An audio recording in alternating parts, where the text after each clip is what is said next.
لٹے ہوئے قافلہ حسینی کا شام میں داخلہ۔ کوفے سے ہوتے ہوئے اس قافلے کو شام لایا گیا اور شام کی گلی کوچوں کو سجایا گیا، اور اس طرح سجایا گیا کہ جیسے کوئی جشن کا سما ہو۔ روایات یہ بتاتی ہیں کہ اس قافلے کو دربار یزید کے قریب لا کر کھڑا کر دیا گیا اور اتنی دیر تک کھڑا رکھا گیا کہ پیروں پر ورم آ گیا۔ قافلہ حسینی کو اس لیے کھڑا کیا گیا کہ یزید کا دربار سجایا جا رہا تھا۔ وہ اپنی فتح کا جشن بڑی شان و شوکت سے منانا چاہتا تھا کہ دنیا دیکھے کہ حسین کو شکست ہوئی اور یزید کامیاب ہوا، لیکن شاید وہ یہ نہیں جانتا تھا کہ جیت ہمیشہ حق کی ہوتی ہے۔ جب دربار یزید میں امام علی زین العابدین علیہ السلام نے خطبہ دیا تو درباریوں میں ہلچل مچ گئی اور یزید کو اپنا تخت الٹتا ہوا دکھائی دیا۔ اس نے حکم دیا کہ اذان شروع کروا دو تاکہ یہ خاموش ہو جائے۔ پھر اذان کی آواز آئی، اللہ اکبر، مولا خاموش ہو گئے۔ پھر مؤذن نے کہا، اشہد ان محمد رسول اللہ۔ پھر میرے مولا نے کہا، اے یزید بتا، آج تو یہ سمجھ رہا ہے کہ تو جیت گیا ہے، لیکن تو یہ بتا آج تیرے دربار میں کس کے جد کا نام لیا جا رہا ہے، تیرے یا میرے جد کا؟ دربار یزید میں کرسی نشینوں کا مجمع تھا اور سادات کی آنکھوں سے آنسو جاری تھے، بازو اور گلے رسیوں سے چھل رہے تھے، مگر پھر بھی شکر خدا کر رہے تھے۔ بیٹھے ہوئے سب کرسیوں پر چھوٹے بڑے تھے، رسیوں میں بندے سامنے سادات کھڑے تھے۔ یزید تخت پر بیٹھا ہوا تھا کہ تشت میں سر حسین علیہ السلام لایا گیا۔ یزید نے اپنی چھڑی سے مولا کے دندان مبارک سے گستاخی کرنی شروع کر دی اور بار بار دانتوں پر چھڑی کو پھیرتا۔ بس یہ منظر دیکھنا تھا تو جناب زینب سے رہا نہیں گیا۔ بھائی کی یہ حالت دیکھی تو ایک مرتبہ شہزادی کو جلال آیا، کھڑے ہو کر دربار یزید میں لہجہ علی میں اس طرح خطبہ دیا، تعریف اللہ کے لیے جو ساری کائنات کا پروردگار ہے، اور درود و سلام ہو محمد و آل محمد پر۔ کتنی سچائی ہے خداوند عالم کے اس ارشاد میں کہ آخرکار جن لوگوں نے برائیاں کیں اس کا انجام بھی برا ہوا۔ کیوں یزید؟ زمین و آسمان کے تمام راستے ہم پر بند کر کے اور خاندان نبوت کو عام قیدیوں کی طرح در بدر پھرا کر تو نے یہ سمجھ لیا کہ خدا کی بارگاہ میں ہمارا جو مقام تھا اس میں کوئی کمی آ گئی اور تو بڑا عزت دار بن گیا۔ پھر تو اس ہام خیالی کا شکار ہے کہ وہ المیہ جس سے ہمیں تیرے ہاتھوں دو چار ہونا پڑا، اس سے تیری وجاہت میں کچھ اضافہ ہو گیا، اور شاید اس غلط فہمی کے باعث تیری ناک اور چڑھ گئی اور غرور کے مارے تو اپنے کندھے اچکانے لگا۔ یہ سوچ کر تو خوشی سے پھولا نہیں سما رہا ہے کہ تیری حکومت کی حدیں بہت پھیل چکی ہیں اور تیری سلطنت بہت مضبوط ہے۔ ٹھہر یزید ٹھہر، ایک دو سانسیں اور لے لے، پھر دیکھنا کیا ہوتا ہے۔ دراصل تو رب ذوالجلال کے اس فیصلے کو بلا بیٹھا ہے کہ کفر کی راہ اختیار کرنے والے یہ گمان نہ کریں کہ ہم جو انہیں مہلت دیے جاتے ہیں وہ ان کے حق میں کوئی بہتری ہے۔ ہم تو انہیں اس لیے ڈیل دیے جا رہے ہیں کہ یہ خوب جی بھر کر گناہ سمیٹ لیں، اس کے بعد ان کے واسطے سخت ذلت امیز سزا ہے اور رسوا کرنے والا عذاب ہے۔ اے ہمارے آزاد کیے ہوئے کے جائے، کیا یہی عدل ہے؟ اسی کو انصاف کہتے ہیں کہ تیری عورتیں اور کنیزیں تک پردے میں ہوں اور نبی زادیوں کی چادریں چھین کر انہیں بے پردہ سر برہنہ ایک شہر سے دوسرے شہر لے جایا جائے۔ ہاں یزید، تو نے ہمیں ان حالوں کو پہنچایا ہے۔ ہم بے وارثوں کا قافلہ جس جگہ پہنچتا ہے وہاں تماشائیوں کا ہجوم اکٹھا ہو جاتا ہے۔ ہر قسم کے لوگ، ہر قسم کے آدمی، جوک در جوک، دور اور نزدیک سے ہمیں دیکھنے کے لیے جمع ہو جاتے ہیں۔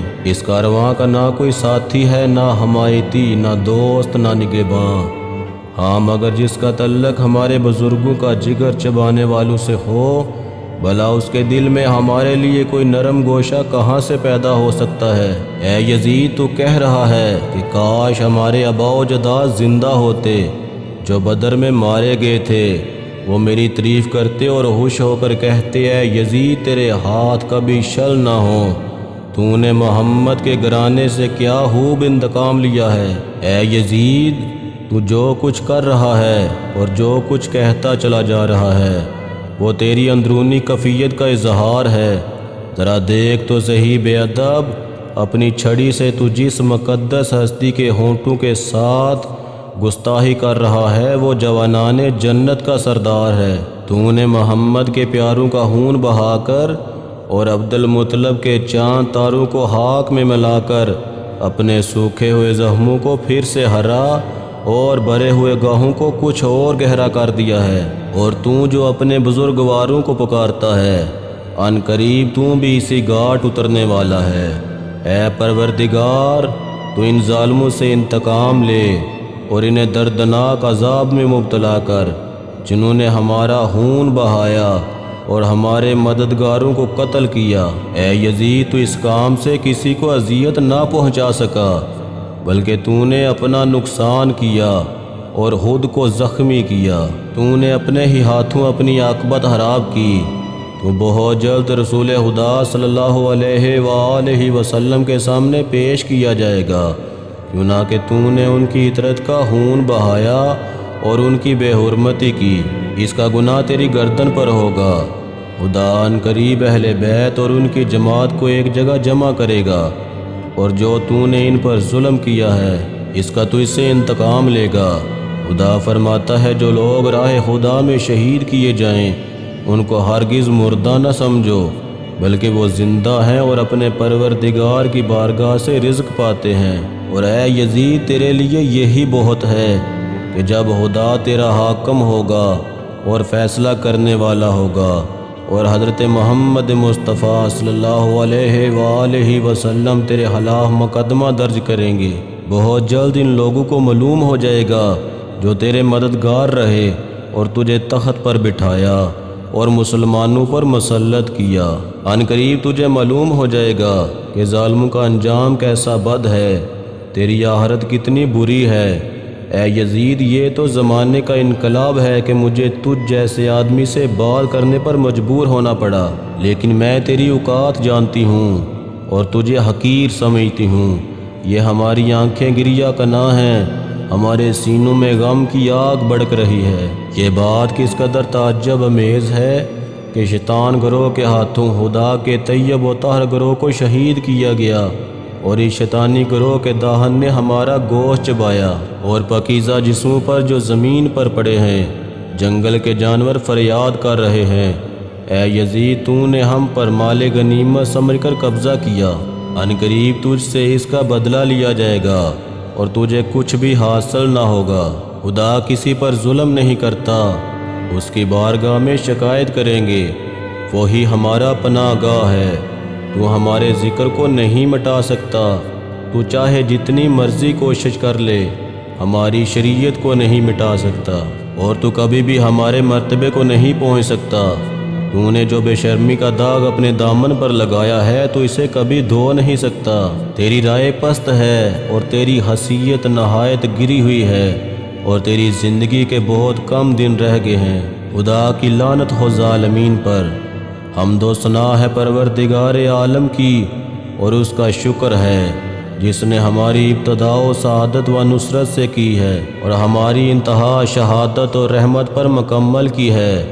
ہم خدا سے دعا کرتے ہیں کہ وہ شہیدان راہ حق کو اجر و ثواب عطا فرمائے اور ان کے شہیدوں کے مراتب کو بلند کرے، ان کے اجر کو فراواں اور ان کے وارثوں اور جانشینوں کو اپنے حسن کرم سے بہرمند فرما۔